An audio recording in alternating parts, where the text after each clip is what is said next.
Hello बच्चों, ये है क्लास 7th का लेवल 2 का क्वेश्चन पेपर। ठीक है, ये टोटल 2.5 घंटे का था। ये 13 मार्च का है पेपर। ठीक है, तो ये टोटल 60 मार्क्स का पेपर था। 2.5 घंटे का पेपर है, एज यूजुअल जैसे सारे क्वेश्चन पेपर होते हैं। ठीक है, इसमें 18 क्वेश्चन है टोटल। ठीक है, आ से बा तक। ठीक है, तो जल्दी से हम इसके आंसर देख लेते हैं। तो पहले में क्या है, -7 में क्या जोड़े कि योगफल 14 आ जाए। ठीक है, तो तभी जब भी हम पॉजिटिव हमें नंबर लेकर आना हो तो हमें उसमें माइनस का ही नंबर ऐड करना पड़ेगा। तो माइनस में -7 ऐड करेंगे तो हमारा 40 आ जाएगा। तो इसका बी करेक्ट ऑप्शन था। उसके बाद है कोमल ने 10 बार पासा फेंका, सबसे ज़्यादा कौन सा अंक आया। तो यहाँ पर देख लेंगे, ये पासा फेंका है तो हमें 3 दिख रहा है यहाँ पर, तो इसका बी ऑप्शन करेक्ट था। उसके बाद यहाँ पर ये देखो 17 divided by x is equal to -1 है। ठीक है, तो हम क्या कर देंगे, 17 डिवाइड हो रहा है x के साथ, इसका क्या कर देंगे, क्रॉस मल्टीप्लिकेशन कर देंगे तो हमारा आंसर आ जाएगा x की वैल्यू -17। उसके बाद हमारा 4th क्वेश्चन है, z में अल्टरनेट एंगल मतलब एकांतर कोण कौन सा होता है। वो होता है जो पैरेलल लाइन को ऐसे कट करता है। ठीक है, तो वो z है, तो इसका आंसर हो जाएगा सी। उसके बाद यहाँ पे हमें सप्लीमेंट्री एंगल निकालना है। सप्लीमेंट्री एंगल हमेशा 180 डिग्री में से माइनस कर देते हैं तो हमारा आंसर आ जाता है। तो ये आ गया हमारा 120 डिग्री। उसके बाद यहाँ पर हमें एक इक्वेशन दी गई है, 2 की पावर 3 है, 5 की पावर 2 है। मतलब 2 को हम 3 टाइम्स लिखेंगे और 5 को हम 2 टाइम्स लिखेंगे और सबको मल्टीप्लाई कर देंगे तो आ जाएगा हमारा आंसर 200। तो इसका बी ऑप्शन करेक्ट है। उसके बाद 800 का 15% निकालना है। ठीक है, 800 का 15%। ठीक है, तो ये हमें ऐसे लिखेंगे, 800 का 15%। 2 जीरो से 2 जीरो कट जाएंगी। ठीक है, फिर 18 को 5 से मल्टीप्लाई कर देंगे तो हमारा आंसर आ जाएगा ए 120। उसके बाद ये मैंने अपनी लास्ट वीडियो में बताया था। ठीक है, जिस नंबर की पावर 0 होती है ना तो उसकी वैल्यू 1 होती है यहाँ पर। ठीक है, यहाँ पर 2 की पावर 0 है तो इसकी वैल्यू भी 1 हो जाएगी। 1 और 1 2 हो जाएगी, 2 1 आर 2, तो यहाँ पर हो जाएगा एक ही जो हमारा ऑप्शन है वो करेक्ट, मतलब 1 इसकी वैल्यू। इसके बाद हमें ये इक्वेशन दी गई है, इसको हमें सोल्व करना है। ठीक है, तो ये क्या होता है, हमें अगले नंबर को यहाँ ये जो डिवाइड का साइन है इसको मल्टीप्लाई बनाने के लिए अगले नंबर का रेसिप्रोकल कर देते हैं, उल्टा कर देते हैं। तो वैसे ही हमने किया। ये देखो, ये 3 से 3 कट गया, 5 से 5 कट गया, तो ये हमारा 3/5 मतलब इसका बी ऑप्शन करेक्ट है। उसके बाद हमें यहाँ पर बोर्ड मास का रूल लगाना है। ठीक है, ये भी हमें इक्वेशन दी गई है। तो पहले हम इन दोनों नंबर को मल्टीप्लाई करेंगे और माइनस कर देंगे 7 8 में से। ठीक है, तो हमारा आंसर ये आ जाएगा, डी करेक्ट इसका ऑप्शन है। उसके बाद -3 को 10 बार जोड़ना है। ठीक है, तो हमें पता है 10 बार जोड़ेंगे तो क्या आ जाएगा, हमारा 30 आ जाएगा। अब देखो ये क्योंकि हमें कितनी बार जोड़े हैं, 10, और 10 क्या है, एक इवन नंबर है। ठीक है, पॉजिटिव है तो 10 नंबर इवन है तो हमारा जो आंसर आएगा वो भी पॉजिटिव 30 आ जाएगा। उसके बाद केस स्टडी क्वेश्चन है। ठीक है, यहाँ पे मैं बता रही हूँ, 1/3 टाइम वो पढ़ता है और 1/4 टाइम वो सोता है और 1/6 टाइम वो खेलता है। ठीक है, तो मैंने सबका टाइम निकाल दिया। 24 को मल्टीप्लाई करेंगे तो हम इसके आवर्स निकाल देंगे, घंटे। ठीक है, पढ़ने का टाइम 1/3 था, 24 से मल्टीप्लाई कर दो तो 8 घंटे। खेलने का टाइम 1/6 था तो 24 से क्या कर देंगे, मल्टीप्लाई कर देंगे तो 4 घंटे खेलता है वो। और सोने का 1/4 को 24 से मल्टीप्लाई कर देंगे तो 6 घंटे। तो सोने के 6 घंटे हो जाते हैं उसके। अब यहाँ पे बोला गया है खेलने और सोने में कितना टाइम लिया है। ठीक है, तो खेलना है 1.6 खेलने में और 1/4 सोने में लिया है इसका। ठीक है, तो हम जब भी हमारे जो फ्रैक्शन में नंबर होते हैं तो हम नीचे 6 और 4 का क्या करते हैं, क्या करेंगे, एलसीएम लेते हैं। पहले हम एलसीएम लेते हैं, एलसीएम को पहले इस नंबर से डिवाइड करते हैं और फिर इस नंबर से डिवाइड करते हैं और फिर ऊपर वाले नंबर से मल्टीप्लाई कर देते हैं। तो हमारा आंसर आ जाएगा यहाँ पे 5/12। ठीक है, अब हमें इसको आवर्स में निकालना है, मतलब घंटों में निकालना है। तो घंटे 24 होते हैं एक दिन में, तो इसको 24 से मल्टीप्लाई कर देंगे तो 12 कम 12, 12 दूनी 24, 5 दूनी 10, तो हमारा आंसर ए करेक्ट हो जाएगा। उसके बाद है क्वेश्चन नंबर 2, पढ़ने और सोने के समय में कितना घंटे का अंतर है। तो अंतर के मतलब लिए हम क्या कर देंगे, माइनस कर देंगे। सोने का टाइम था 1/3 पढ़ने का और 1/4 था सोने का टाइम, दोनों को माइनस करेंगे। अगेन वही फॉर्मूला रूल हम यूज़ करेंगे, 3 और 4 का एलसीएम लेंगे, नीचे वाले नंबर से डिवाइड करेंगे और ऊपर वाले नंबर से मल्टीप्लाई कर देंगे। तो जो 1/12 आएगी, ठीक है, इसको घंटे में निकालने के लिए 24 से क्या कर देंगे, मल्टीप्लाई कर देंगे। 12 दूनी 24, तो कितने घंटे का फ़र्क है, 2 घंटे का, मतलब इसका ये वाला करेक्ट ऑप्शन है। उसके बाद सबसे ज़्यादा समय किसने में लिया है, पढ़ने में लिया है। ये हमने 8 घंटे लिया, उसने हमने पहले ही सॉल्व कर लिया था। ठीक है, उसके बाद यहाँ पर पूरे दिन का कौन सा भाग पढ़ने में खेलने में गया। ठीक है, तो 8 घंटे पढ़ने में गया, खेलने में 4 घंटे गया, तो 12। ठीक है, तो एक दिन का 12 घंटे कितना होता है, आधा होता है, तो 1/2 सी इसका करेक्ट ऑप्शन है। उसके बाद एक हफ्ते में कुल कितने घंटे पढ़ता है, तो वो एक दिन में 8 घंटे पढ़ता है, हफ्ते में 7 दिन होते हैं, 8 7 56, तो इसका बी ऑप्शन करेक्ट था। उसके बाद क्वेश्चन नंबर 3 में पाइथागोरस थ्योरम का यूज़ किया जाएगा। पहले तो ये बताना है क्योंकि ये सीधा ठीक है, सीधी लाइन पे सीधी लाइन करी है, तो ये कौन सा कोण है, समकोण, मतलब यहाँ पर ये वाला एक कोण 90 डिग्री का है। उसके बाद हमें बताना है सीढ़ी की लंबाई, ठीक है, सीढ़ी की लंबाई निकालने के लिए पहले ही बताया था, ठीक है, ये बेस है और ये इसका परपेंडिकुलर है, तो हमें ये वाली साइड, टेढ़ी वाली साइड निकालनी है, तो हमें इसमें पाइथागोरस थ्योरम लगानी पड़ेगी। ये मैंने लगाई है, 4 की स्क्वायर कर दिया, 3 की स्क्वायर कर दिया, 4 की 16 होती है, 3 की 9 होती है, दोनों को प्लस किया 25, ठीक है। यहाँ जो सीढ़ी के ऊपर जो स्क्वायर मतलब कि कर्ण की जो स्क्वायर थी वो यहाँ पर आकर रूट हो जाएगी, तो 25 का रूट होता है 5, तो इसका आंसर बी ए करेक्ट है, 5 मीटर। उसके बाद होता है यहाँ पर हमें बताना है, अगर देखो एक कोण तो 90 डिग्री का है, एक हमारा 40 डिग्री का इन्होंने बता दिया है, और त्रिभुज के तीनों कोण का योग कितना होता है, 180 डिग्री, 180 डिग्री, ठीक है। तो हम क्या कर देंगे, 90 40 को प्लस करेंगे और माइनस कर देंगे 180 डिग्री में से, तो हमारा 50 आंसर आ जाएगा। इसके बाद हमें इसका 4th पार्ट देखेंगे, किसी समकोण त्रिभुज की 2 भुजाएं समान हो, ठीक है, तो इसका जो एंगल होते हैं ना, जब समद्विबाहुज के 2 एंगल 40 40 और तीसरा तो हमें पता है 90 डिग्री, क्योंकि इस समकोण त्रिभुज है ना, तो एक तो 90 का होगा ही, तो इसका डी ऑप्शन करेक्ट है। उसके बाद हमारी ये वाली इक्वेशन सही है, क्योंकि 4 और 5 को प्लस करेंगे तो 9 आ जाएगा, इसकी जो होल स्क्वायर है 2 हो जाएगी, होल स्क्वायर लगा देंगे, ठीक है, और ये फिर ये और ये दोनों बराबर हो जाएंगे, ठीक है, तो ये इसका ए ऑप्शन सही था। उसके बाद ये हमें फ्लक्स दे रखे हैं कुछ, यहाँ पर 0.10 को 100 से डिवाइड करना है, तो इसका आंसर आ जाएगा 10।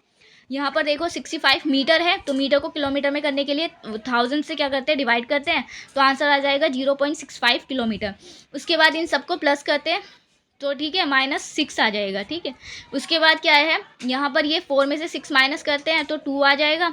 उसके बाद 18 को 2 से मल्टीप्लाई कर देंगे तो -36 आ जाएगा। यहाँ पर इन दोनों को मल्टीप्लाई करेंगे तो पॉइंट क्या होता है, शिफ्ट हो जाता है मल्टीप्लाई करने पर, तो ये 780 इसका आंसर हो जाएगा।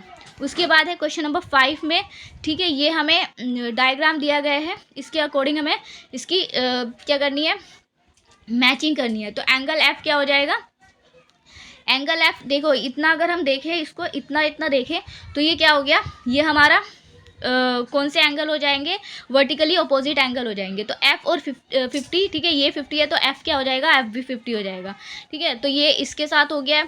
अब ये वाला एंगल सी और एंगल ई हमारा कंसेक्यूटिव एंगल है, जो कि 180 डिग्री का होता है, ठीक है, डी में से माइनस ए करेंगे तो 80 डिग्री हो जाएगा, ठीक है, क्योंकि डी, उसके बाद डी 130 डिग्री का हो जाएगा, ठीक है। यहाँ पर ये देखो, नमन ने 600 अंक की परीक्षा में 366 अंक प्राप्त किए, उसने कितने अंक प्राप्त किए, ठीक है, तो ये क्या कितने अंक प्राप्त किए, ये गलत है, ठीक है, इसने 366 ही प्राप्त किए हैं, ठीक है, तो इसका आंसर हो जाएगा 366 इसका आंसर। उसके बाद क्वेश्चन नंबर 7 देख लेते हैं। यहाँ पर ये क्या करनी है, कंस्ट्रक्शन करनी है, बनाना है हमें एक ट्रायंगल जिसकी भुजा 5 सेंटीमीटर और 8 सेंटीमीटर, इसकी तीसरी भुजा का माप, सॉरी बनाना नहीं है, ठीक है, इसमें एक 5 दे रखी है, एक 8 दे रखी है, तो तीसरी हमें पता है इन दोनों का जो जोड़ होता है या तो उतनी होनी चाहिए तीसरी भुजा, या उससे ज़्यादा होनी चाहिए, कम होगी तो कभी भी हमारा जो ट्रायंगल है वो नहीं बन पाएगा, तो वो मोर देन 13 होनी चाहिए या इक्वल टू 13 होनी चाहिए। उसके बाद है क्वेश्चन नंबर, इसका अथवा वाला क्वेश्चन कर लेते हैं, ठीक है, इन द फिगर दे रखी है ये वाली, ठीक है, तो हमें पहले x की वैल्यू निकाल लेंगे। ये मैंने बताया था, ये वर्टिकली अपोजिट एंगल है, शीर्षा भूमक कोण है, ये 70 का है, तो x भी हमारा 70 का होगा।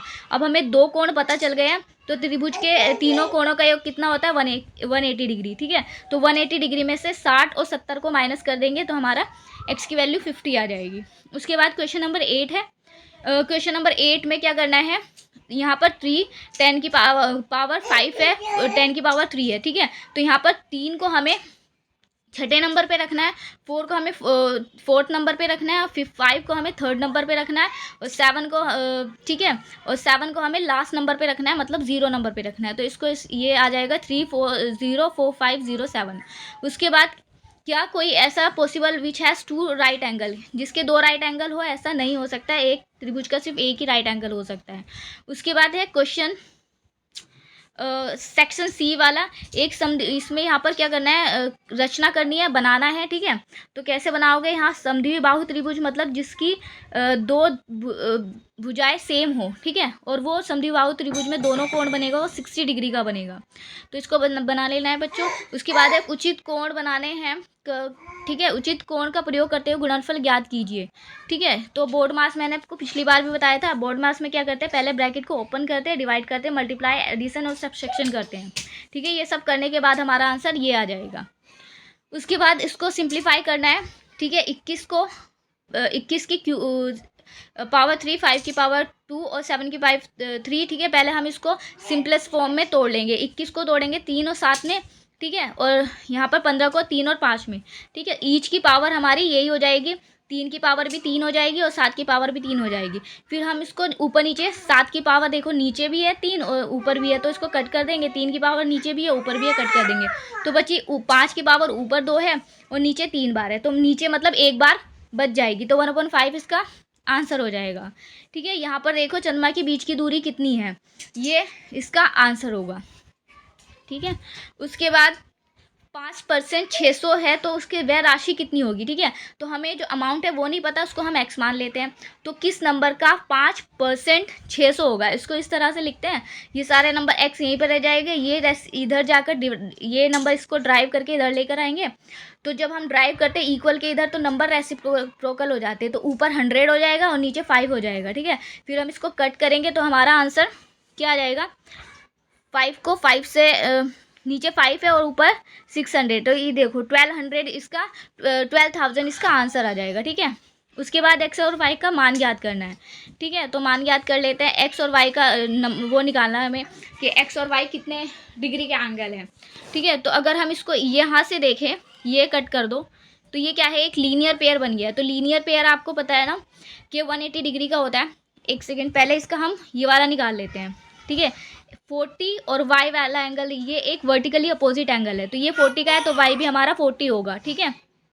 वाई भी हमारा 40 होगा, ठीक। अब हम इसको क्या कर लेते हैं, ये एक लीनियर पेयर बन जाता है, ठीक है। एक्स 25 और वाई, ठीक है। तो वाई हमारा 40 है, तो ये 25 है। अब क्या है, लीनियर पेयर 180 डिग्री के होते हैं। 25 और 40 को प्लस करेंगे और हम 180 में से क्या कर देंगे, माइनस कर देंगे। ये 180 डिग्री में से माइनस कर देंगे तो ये हमारा आंसर हो जाएगा, ठीक है, 115 डिग्री। उसके बाद है इसका क्वेश्चन, और वाला क्वेश्चन देख लेते हैं। इसमें हमें लीनियर पेयर बनाने हैं, ठीक है। तो एक लाइन पे बने हुए सारे कोणों को लीनियर पेयर बोलते हैं, ठीक है। तो ये लाइन पे देखो 1 2 3 बन रहे हैं, ये वाली लाइन पे 2 1 4 बन रहे हैं, ठीक है। तो ये वाले लीनियर पेयर ये बन रहे थे, ठीक है। ये सारे इसके लीनियर पेयर हैं। उसके बाद है इसका क्वेश्चन 15 16। 15 क्वेश्चन में क्या करनी है, कंस्ट्रक्ट करना है, ठीक है। तो ये कर लोगे। उसके बाद है 3 सेंटीमीटर भुजा वाले घनों को परस्पर सटाकर रखा गया है, ठीक है। तो 3 3 क्या बन जाता है 6, तो उसकी लंबाई तो 6 हो जाएगी, लेकिन उसकी जो ऊंचाई है वो 3 ही रहेगी।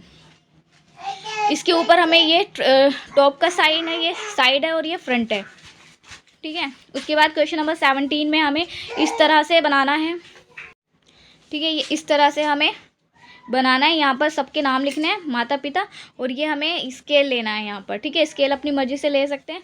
उसके बाद हमें बतानी है कि सबसे लंबाई किसकी है, ऊंचाई 180 डिग्री 180, ठीक है। तो किसकी, दादाजी की जो लंबाई है वो सबसे ज़्यादा है।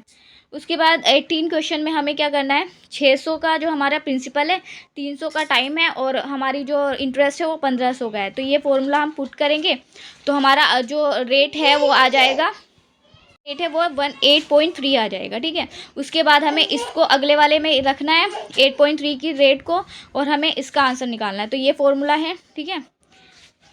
उसके बाद नेक्स्ट क्वेश्चन है, हमें डिस्काउंट बताना है यहाँ पर। तो डिस्काउंट निकालने के लिए हमें देखो नंबर हमें नहीं पता, हमने कोई चीज़ कितने में ख़रीदी तो उसको हम एक्स मान लेते हैं। 20% का डिस्काउंट है और वो कितना बना है, 180 बना है, ठीक है। तो हम यहाँ पर एक्स यहीं पर रहेगा, ये सारे नंबर इधर आकर रेसिप्रोकल हो जाएंगे। इसकी इक्वेशन, इसको हम सोल्व करेंगे तो हमारा आएगा 900। सोल्व करने के बाद उसको आएगा हमारा 900, ठीक है। 900 में हमने कितने का डिस्काउंट दिया है, 180 का, ठीक है। तो टोटल प्राइस 900 और 180, तो हमारा MRP है 1080, ठीक है। तो डिस्काउंट निकालने का फॉर्मूला क्या होता है, ये होता है discount is equal to discount percentage, ठीक है। 20% पे था ना, और ओरिजिनल प्राइस होता है, ठीक है। ये सब इसके निकालने का फॉर्मूला होता है, ठीक है। तो ये आपका मैथ्स का लेवल 2 का 7th क्लास का क्वेश्चन पेपर था, ठीक है, ये तो सारे क्वेश्चन थे। तो जल्दी से वीडियो को शेयर करो और चैनल को सब्सक्राइब